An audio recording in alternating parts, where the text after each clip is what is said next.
Hi, welcome to Google Slides for Remote Learning, Beyond the Presentation. You might be wondering why I'm not in presentation mode. Well, since we're going to be talking about Google Slides, I figure I'm going to stay in the editing mode so I can show you more of the functionality. In this video, we're going to cover using the master slide view, creating student activities, and protecting your original documents. Let's get started. So why is this presentation called Beyond the Presentation? Because this is what most of us think of when we think of PowerPoint and Google Slides. We think of the traditional presentation mode.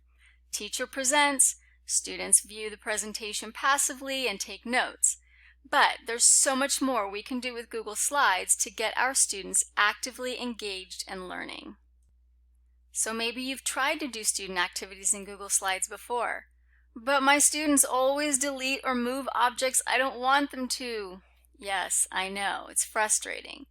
There are two ways to fix this. One, jpegs as background images, and two, the master slide view. Let's talk about the first one, jpegs as background images.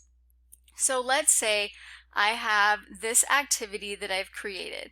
Now you're going to have to give me a little grace today because this activity that I use with my students, the slide dimensions are slightly different, so it's going to distort a little bit, but just use your imagination. So I've created this slide that I want to use. It's a close reading passage for Jane Eyre. I've got text boxes all over the place here. I don't want kids to delete it. I don't want kids to move it. They might delete this entire table. So I've created the assignment itself.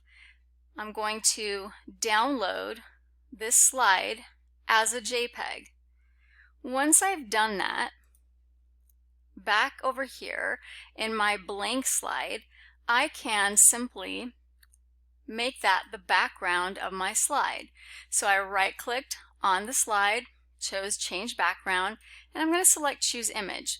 Because I just downloaded it, it's easy to find, but you grab it from wherever it is, and I'm done. This is now a background image.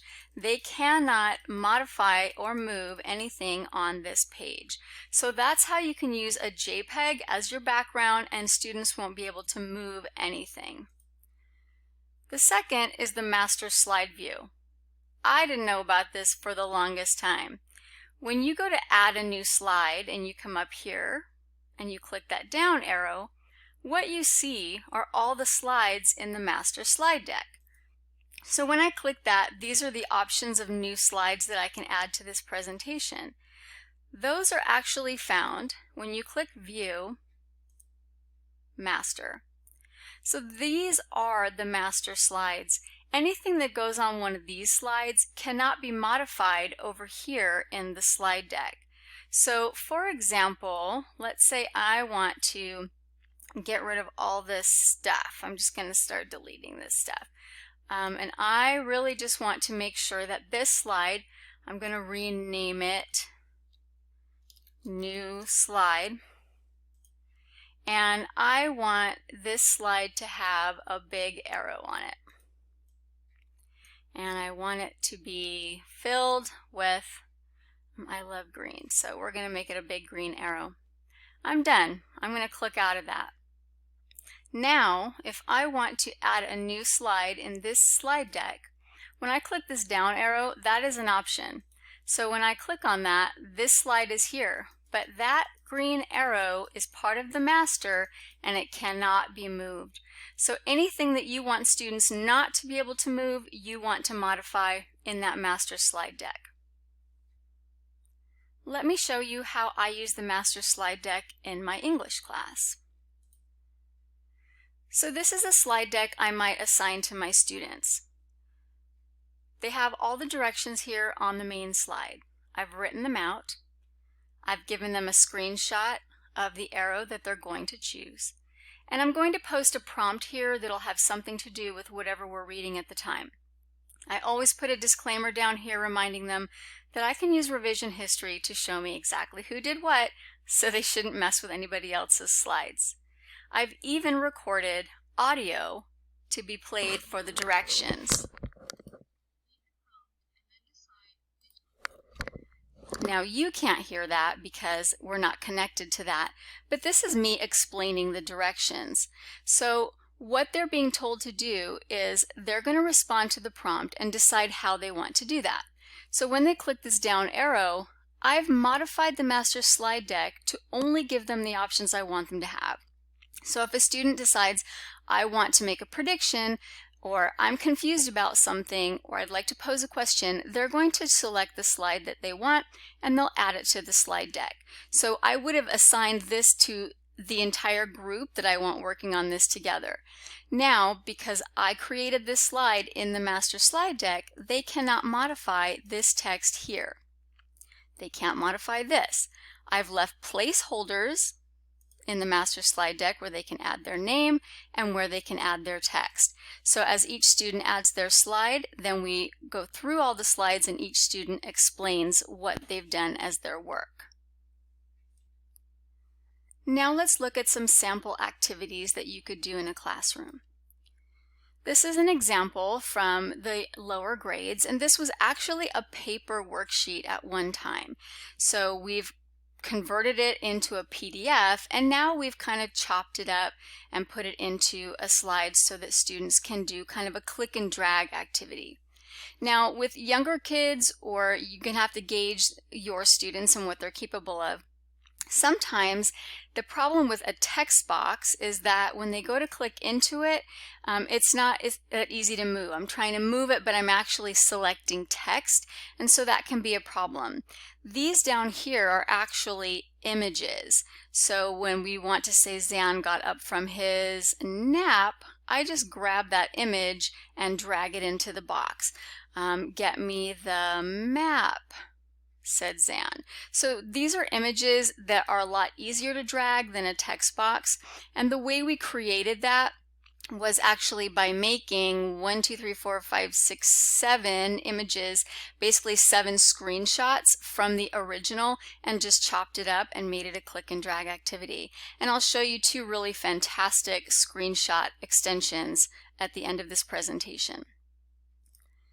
This is an activity that I used in my 10th grade English class. My World Lit class read a short story called Juan the Brave by Claudia Rodriguez. The assignment I gave them only had 3 slides, but it's an important activity. They have a title slide, the directions telling them how to drag things around, and while we were reading the short story, we were studying sentence structure. So what they have are all these text boxes that have pieces of sentences from the original short story. And they are going to just drag these sentences into the boxes that indicate what type of clause it is, and then they're building sentences. They have to include the punctuation, and they're going to label the type of sentence. So I might have something like, let's see, as he approached Maggie. That's a dependent clause, as he approached Maggie, and since that's dependent, they're going to have to add a comma after that, etc. So they are just dragging things around on the slide deck to answer the question, getting them actively involved. This is that slide I showed you before, and again, forgive me, it's stretched out because the original was different. So students cannot modify in the text boxes, they can't modify the directions. All I've done is give them a text box that they can put their answer into. That way you don't have to worry about them moving anything. Here's a grammar activity for younger grades. Again, the teacher has included audio to explain that they are supposed to drag the circles onto the adjectives, and she's reminded them what an adjective is. So these are just repeated circles. So you can set up in advance all of their circles. We can select all of them, right click, and I unselected accidentally. I want to select all. There we go, and then I'm going to align them horizontally in the center, and then I want to do that again vertically in the middle, and they're all stacked up. And then I'm just going to use my arrows to put them over here where I want them, and now they have a stack of rings to just drag and circle the answer that we want. In a pinch, you can also take a worksheet. This would typically be 2 different slides. You can do regular paper size by doing page setup, custom 8.5 by 11 inches apply, and then you can just put your worksheets in there on paper size slides. And you can just stick a PDF in there, and then students can choose text box and click in there and start typing in answers. This is a discussion board activity similar to the one I use with my older kids, but for younger kids. So they're just going to find the emoji that best describes their feelings, create a shape, and say why they feel that way. So if they feel sad, I feel sad because summer's almost over, and they put it in a square. So that's another way to engage your students. Definitely have some fun and don't be afraid of movement. So you can call them GIFs or gifs, whichever floats your boat. Depends on whom you ask. If you ask the inventor of the graphic interchange format, he'll tell you it's pronounced GIF, like the peanut butter. If you ask other people, they'll tell you it's pronounced GIF, like gift. Whichever floats your boat is fine. But they're fun. You put them into your slideshow and it makes it engaging for the kids. You can even animate your own Bitmoji into a GIF and plug it in there. It's a lot of fun. So you can use sites like giphy.com. You just copy the link from the site, click Insert Image by URL, and paste it in. So let's give that a shot. All right, when we get to their homepage, we can see what's trending, or we can search for something. So if we want to search for fun or exciting or grammar, you can search for whatever you want and see what they have. Sometimes what's trending is fun. No, that's me when students use apostrophes to make plurals.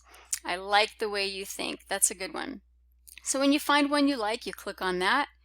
We're going to click Copy Link. Going to click on that and copy that. It tells me it was copied to the clipboard. I'm going to go back into my document. I'm going to click Insert Image by URL, and then I'm going to paste in that URL. When you see it, you know you've done it right, and you can click Insert. Now it just sits on your page like an image. You can adjust the size, you can move it around, you can put it wherever you want. So that's an easy way to insert those into your slide decks. If you want to animate your Bitmoji like I did, all you need is Snapchat and your phone. Here's a YouTube video that tells you how to do that, and I will leave that in the slide deck. You can watch that later if that interests you. Now, if you'd like to add videos like I did on the previous slide, you can embed videos from YouTube, and so students can watch them right in your slide deck. They don't even have to leave your slide deck to watch the video. So when I'm in YouTube, let's say I want to embed this history of Stonehenge. Got this great video on Stonehenge, so I can either come up to the address bar and copy that link, or I can click Share and I can copy the link here. Please note, if you are going to use this slide deck in Pear Deck, you have to use the embed code. You cannot use this code. But we're just making a slide deck, and we're going to put the video in there, so all we need is this view code. You can also start a video at a particular timestamp. If the video is at the point where you want students to start and you pause it there and then click Share, you can click this button and you can start at a specific time. So we're going to copy that link.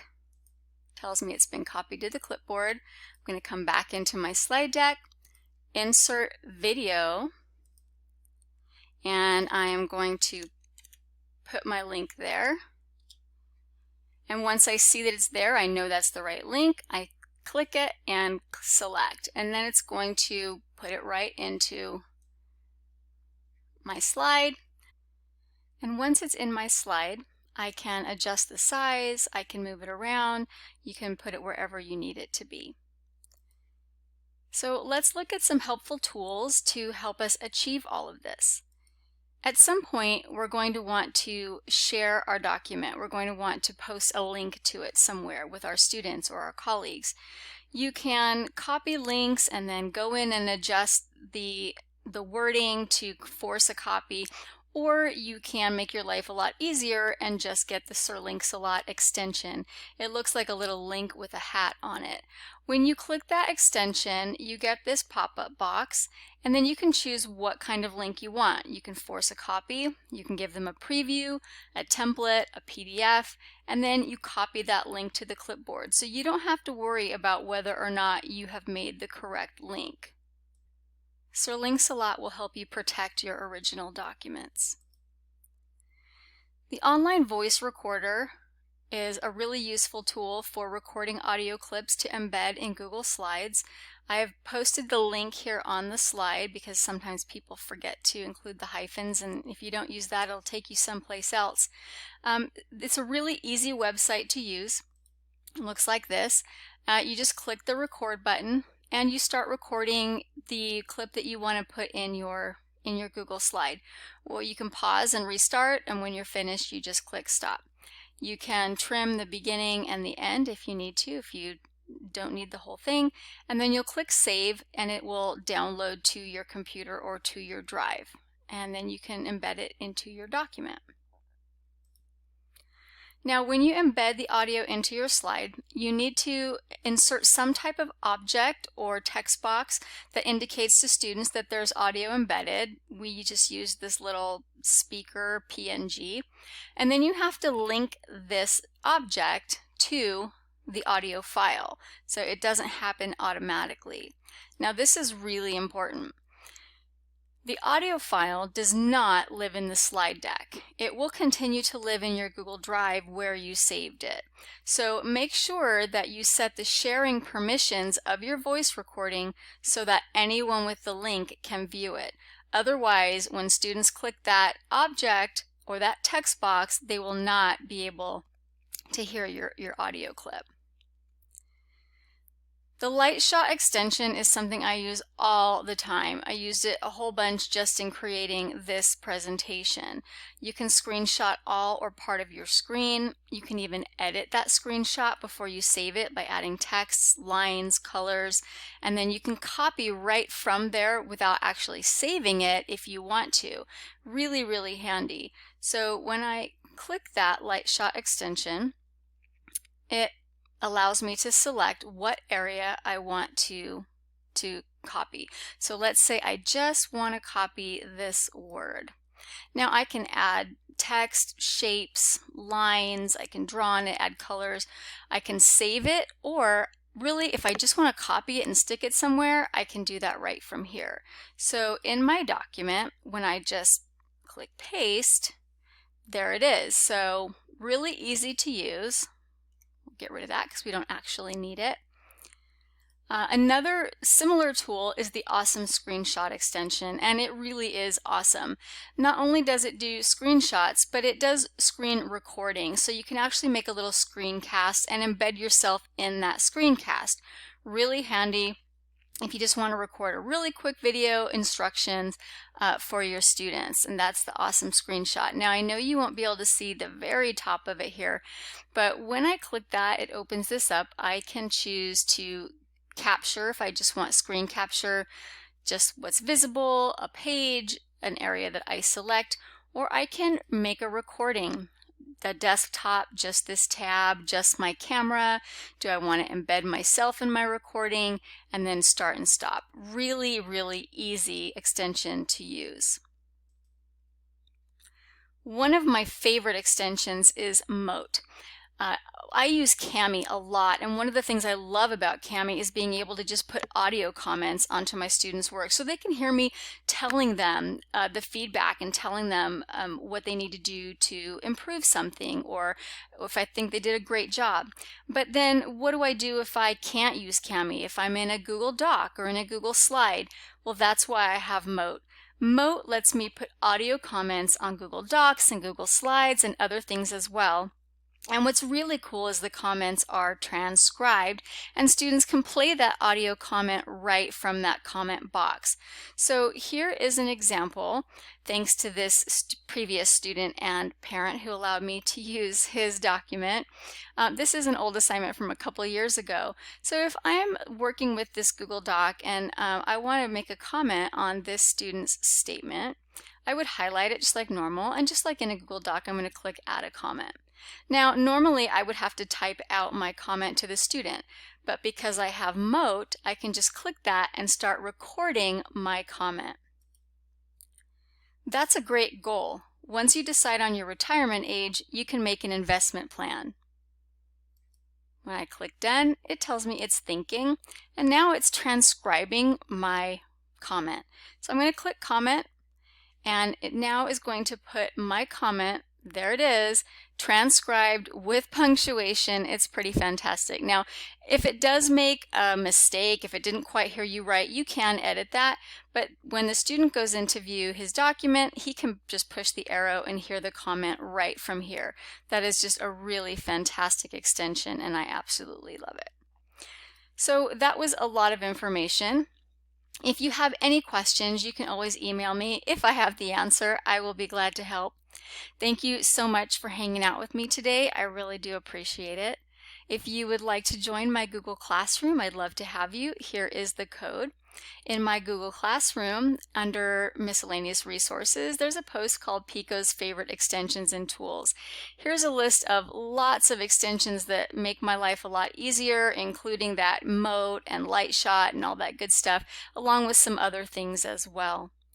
Thank you so much for watching. Please feel free to contact me with any questions you have, and I hope you have a really great school year.